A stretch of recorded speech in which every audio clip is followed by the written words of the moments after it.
Hello, welcome to the Worship Leader Toolbox podcast. Today we're taking a break from the usual Thursday podcast and including an interview with Jason McAtee, who is serving as a worship leader at the River Church in Alton, Illinois.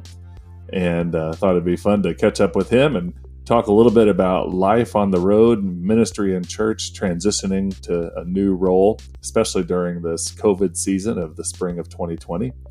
And several other things, from scheduling people to just how things flow and work in life and in ministry.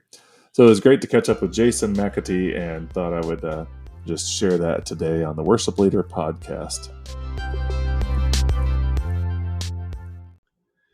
Hey everybody, I'm here with Jason McAtee, who we haven't got to hang out in a little while here. It's fun to connect on Zoom during the COVID crisis, but over the years we have been, and actually, Jason, I don't even know how we first got connected, but maybe we can figure that story out as we go here. But we've played music on several occasions and had all kinds of fun doing that. But we're here on the Worship Leader Toolbox podcast, and really the goal is just to chit chat a little bit with another worship leader and just talk a little bit about life and ministry and what's going on. So in a nutshell, tell me who you are and which church you're serving at. Sure. I'm Jason McAtee. When I started at Godfrey First United Methodist Church. Been there for 10 years. And then took a lead singer role in a group called Sold Out Quartet. And I traveled with them all over the U.S. for about 3 years. And then in January, I got on board with the River Church in Alton. So that's where I'm at now, over production and worship right now. So what is the makeup of River Church? Is it got one service on Sundays or weekends, or we have Saturday and then 2 Sunday. Is it the same style through the whole time, or is it different styles? Yep. Same set, same everything. So what kind of band makeup is the typical there? Drums, bass, keys, electric, acoustic, and then our frontline singers, 3 or 4 singers. Yeah. Do you so what's your normal flow for the work week right now, or what was let's see, I guess I have to be like what was and what it is. Well, like wind rehearsals and all that kind of stuff. Sure. Well, in January I started, so I was training up until the COVID, just kind of getting my feet wet. And now it's just a fiasco. We moved everything online. So I do, we record on Tuesday, and then I bring it home and mix it. And then we go live on Saturday. So you do live each of the 3 times, like Saturday night and the 2 we on just Sunday? We just put it out on Saturday and then replay it on Sunday. Oh, okay. Yeah. Well, that's cool. So you really don't have a flow before the whole thing happened?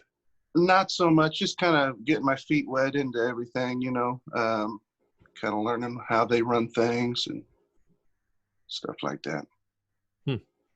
So is how many people attend that church? That's a good question. Probably, I don't know, 1,000 or so. That's cool. Between all 3, I think. Yeah. Well, that's neat. So what has it been like? Well, first, before we get into a couple more of these questions, sure, tell us about your family and a couple snapshots of what it was like doing the 3 years on the road. It was definitely different. I left on Thursday night, usually would get home early Monday morning. So, and then I would have Monday, Tuesday, Wednesday, maybe some of Thursday home. So we had a different schedule. My wife was off on Tuesdays, So, I mean, we had a whole full day together. Just kind of backwards of everybody else. My weekend started on a Monday. Tuesday, Yeah. So it was fun. I learned a lot, but it was just time to come home. So what were some of those reasons? Missing my friends on the weekend, being part of a church family. That's mostly about it. Yeah. That's cool. Yeah. So you say you traveled all over. What'd you do? Sing at like churches and conventions? Yep. Churches, conventions, theaters. Yeah, that's about it. Were you with other groups, or was it always just? It would always depend. It would depend on the event. Huh. So that group get a new singer in your place? They did. They're still going? Well, not right now. I mean, they're just like everybody else. They're at home. Yeah, the idea of traveling ministry, anything, is like decimated right now. Yeah, it's crazy. It's absolutely you can't get a group together, and you can do an online thing here and there, but it just doesn't have the punch. Right. The online thing works for relationships that were already formed. It doesn't work that well for forming new ones. That's a good point. That's a really good point. You're right. Yeah, it's tough. Wow. Well, so how the leadership at your church been responding since the shutdown? Have you stayed in touch with people, or? We do Zoom calls. We got a skeleton crew that still goes out to the church. So on Sundays or on just during the week, like staff? Just kind of during the week, just getting our jobs done for the live service on Saturday, or for the Facebook live service on Saturdays. Interesting. Yeah. So they got like plans in place for reopening, or they haven't really talked about that much? It's kind of a day by day thing right now. We're hoping to open as soon as possible, of course. I mean, I'm ready for it. I just didn't know all the talk of, the phases in Illinois, which are a little more stringent than every other state around us, but totally. The phases being like, 50 people or less. I just didn't know what larger churches are even considering in that scenario. Like, yeah, I mean, it's and there's so much red tape, and just taking it day by day. Yeah. I miss so we record the service on Tuesday for Saturday, and we're singing in an empty room. Yeah, and it's crazy. Yep, that is one of the weirdest parts about it. We do it on Sunday morning. Gotcha. We just show up, and when the time happens, we do a countdown and jump in and do the service like we're at church and everybody's watching, but nobody's there. Yeah, and then we just put it on Facebook Live and just basically just hope that nothing technical goes wrong. Because if it did, we'd all be up the creek. So before a couple of these other questions, what were some of the things that we have played together and been a part of? I know you came to the girls' conference once and did an awesome lunchtime devotion and song, and you came and led at our church once with your brother, and and then we played that little church up in Murrayville one night, and we played down at Christ Church in Fairview Heights, and I don't. I'm There's trying like little to remember snippets. The very first time, but I think you stole me from my church in Godfrey to play bass for something. I can't remember what it was. Yeah. But I had a blast. I don't remember either. Yeah, usually in Harvest World, the van rides are some of the most fun things. Oh, yeah. That might be with any traveling music group, though. Yeah, I definitely got some memories. It's hard to it's hard to put that into words, because the event itself is always fun, but for everybody at the event, it's like the 1 hour. Right. And for everybody else, it's just 6 hours or whatever it is. I mean, That's worst great. Is whenever you drive like 8 hours and sing for an hour and then drive another 8 hours to get back home. cool thing with the group I was in, we had a tour bus, so I took a lot of naps. So who would drive it? Different members of the group, or somebody Yeah, else and then we'd altogether? have a bus driver too, depending on the travel time. Wow. Yeah. So just for fun, not to get like personal, but do they, in terms of income, when you're doing that kind of stuff, is there like one lead person in the organization as far as that band goes and you're guaranteed money, or is it all based on what gets booked and then there's some sort of split, just in general terms? Yeah. Everybody was salary, got a certain, certain paycheck during the week. And then, we always got it. So basically the Go ahead. organization was set up in such a way that money just came in and filtered in to cover the budget costs of salaries Yes. and all that travel. Yes. As far as I know, I didn't miss a paycheck. Yeah. I guess if it ever went sour, then people would just know. I mean, there'd be conversations, or Right. like if things started like tanking, have to do something altogether different, I guess. Yeah. Yeah, that's weird to think about. Yeah. Because sure. well, what is something that you're learning in all this? The Not COVID, all the COVID COVID stuff. or just the transition to back to church. Gosh. Or seems like the COVID's gone on for like 2 years now or something. It's hard to remember. Something like that. I'm learning patience, I guess.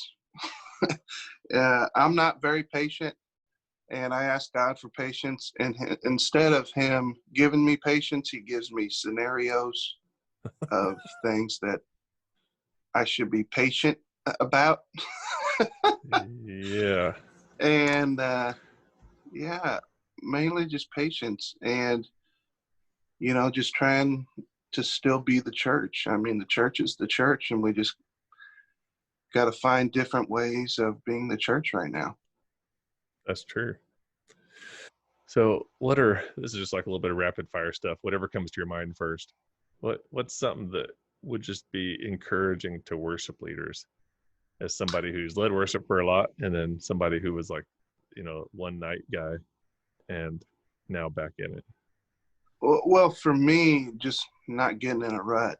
And I find myself like this last week, well, I mean, we're not in community right now, and it just stinks. Just try not to get in that rut of just going through the motions, I guess. Yeah, because you think being online is like new creative and then all of a sudden 7 weeks into it, you're stuck in that same thing of like doing the same form, same format, same everything. Same exact thing, yeah. And it's getting old for me. I'm not gonna lie. And then to change it requires a new way of thinking, because you thought you were already thinking new. Right. Totally. It's like double new. It's weird. Another couple of rapid fire questions. Are you a reader on a normal basis, or do you get information other ways? You mean books? Yeah. I'm not a huge reader, no. I'll read music. I got my Bible. Yeah. That's about it. Yeah. That's cool. I just wondered where you pull in new stuff or new thoughts. Oh, gotcha. Yeah, I'll look online, or things like that. Just look up things. All right, here's the next little fun question. What is sort of your area of passion? So you have music, and then there's like the technical side of music and worship. And it seems like worship leaders wind up getting their fair share of, everything related to computers. And then Totally. And then the third being people. So how would you rate those in your life? Or what's your passion in those three things? Well, I would say people, number one. I mean, that's why I do what I do. I actually do like the production side of it, behind the scenes. There's a lot of things that go on that people don't even know about. Yeah. And then, of course, I love leading worship. I mean, totally. Is it hard to, do you ever get frustrated with, what aspect do you get frustrated with? Is it People. the, this basically is like a van ride. That's a great conversation. Yeah. So the details of people, I mean, just why does it get so squirrely sometimes? Volunteers, and I don't know, it's just like you love them and it's like you can't live with them, can't live without them. That's funny, because that's one thing I did like about being in the quartet. I mean, we went to a church and we just love on them, and then we can leave them. We have to deal with you. That's like a whole different type of ministry. It really is. Because people need to, I don't know, you don't want to be fake, but in a sense, they only see a slice of your life. Like they only see the 1 hour, your best foot forward slice of presentation. Right. And a lot of people need those kind of moments to sort of have something to look toward and to dream about and to think about. Then they meet you and they spend a week with you, and all of a sudden all that's dashed to the ground.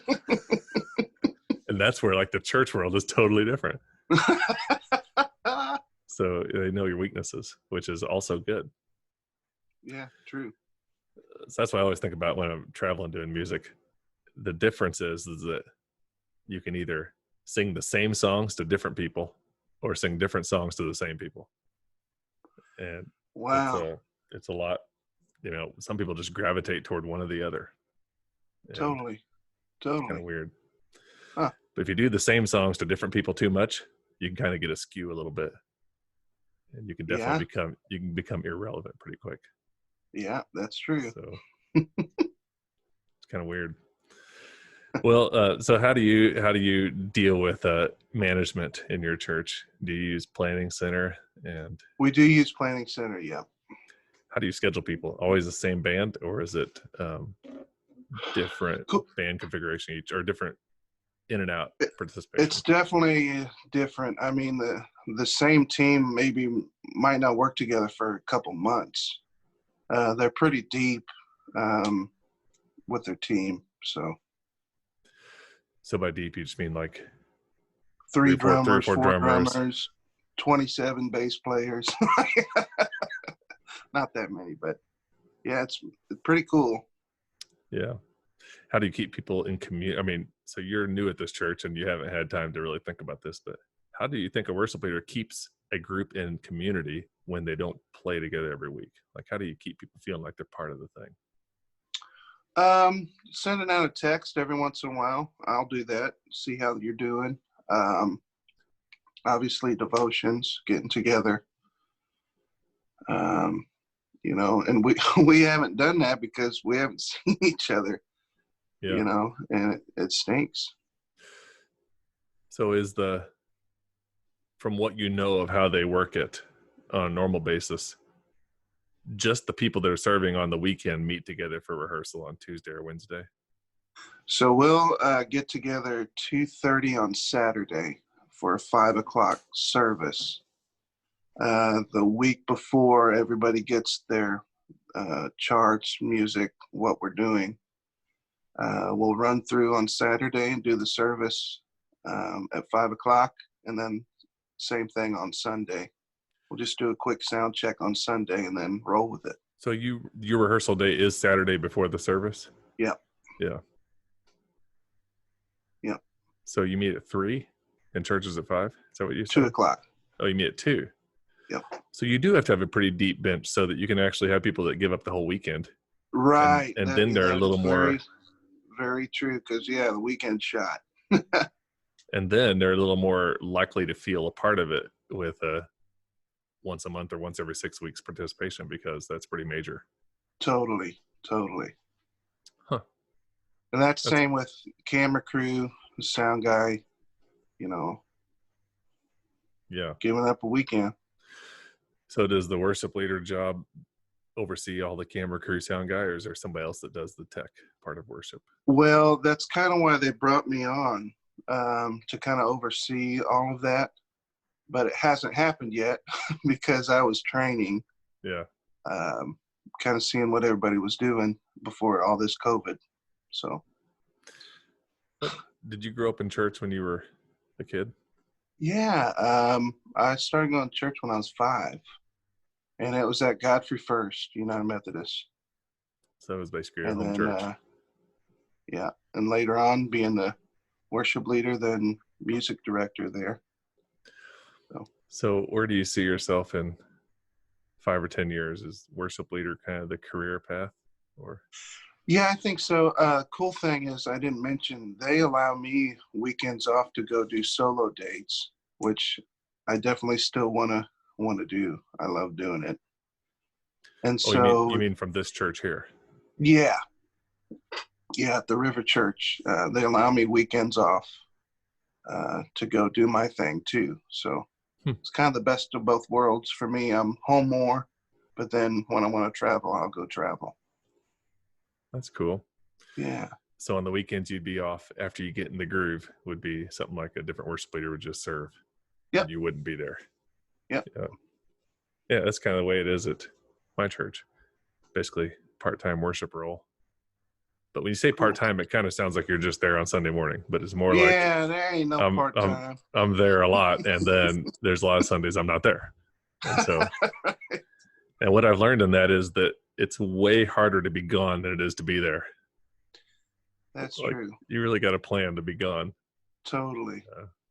Totally. Crazy. Well, what were you,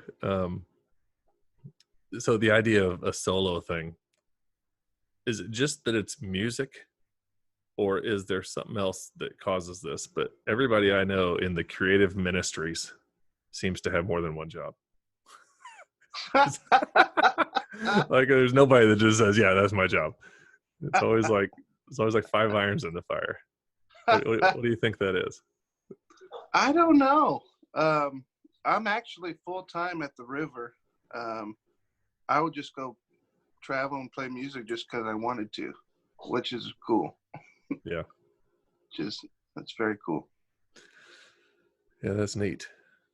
Well, it's more like, and some people call them side gigs and other people have other names, but it's more just like, I don't know if it's the pressure of the need for other people to know somebody that can do music and they pull them into these special things, or if it's the pressure of the outlet, like, oh, I got to use this creative outlet that I don't get to use in my creative ministry job, or if it's the pressure of income. Like, yeah, it's hard to find full-time music jobs that pay income that covers everything. Totally. I would say all three of those. I mean, I've seen that for sure. Yeah. So what instruments do you play and when did you start learning them? I picked up the bass when I was 17 and got in a little cover band. And we didn't have a singer, so I started singing about that time. And then it was right around that time I started playing music at church. And then the rest is history. I play guitar, piano, bass.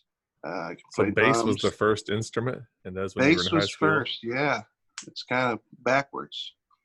What do you lead with now on a normal basis? Guitar, acoustic. Huh. But then I've led from piano too. Yeah. And you sing a lot. Yeah. I do some singing. So on the albums you recorded, are they songs you've written, or are they so that's a good point. I came out with an EP in 2016, and it was right when I joined the gospel group. So I never promoted it, nothing. Not a lot of people know about it. I threw it on Spotify. It's out in the internet land. But what do you use? they're all songs I've written. What do you use to get things out? Like you say, you threw it on Spotify. How do you do that? Yeah, DistroKid. It's $20 a year, and you can put as much content as you want. So, like, if I wanted to put out 25 albums, I could for $20, and then they distribute to Spotify, iTunes, all that stuff. So do they take part of the proceeds of anything you would stream or download, or is it? They don't, Huh, which is why I like them. Yeah, it's wow. $20. I should look into that Yeah, yeah. because we do TuneCore, Okay, yeah, and you pay like per album each year, right. and so you got to make quite a bit of money off of it to cover the cost of the thing. I was on TuneCore for a little while, and then I switched. Huh. Interesting. Yeah.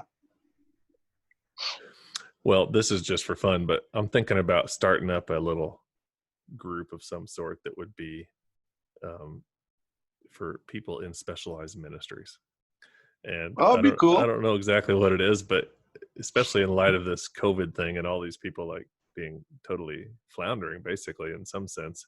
In another sense, you could say it's being pruned, or God is using it to sharpen and refine some ministries. But Totally. speakers and musicians and writers and anybody freelance that's thinking about their passion is to help the church in a non traditional way, basically.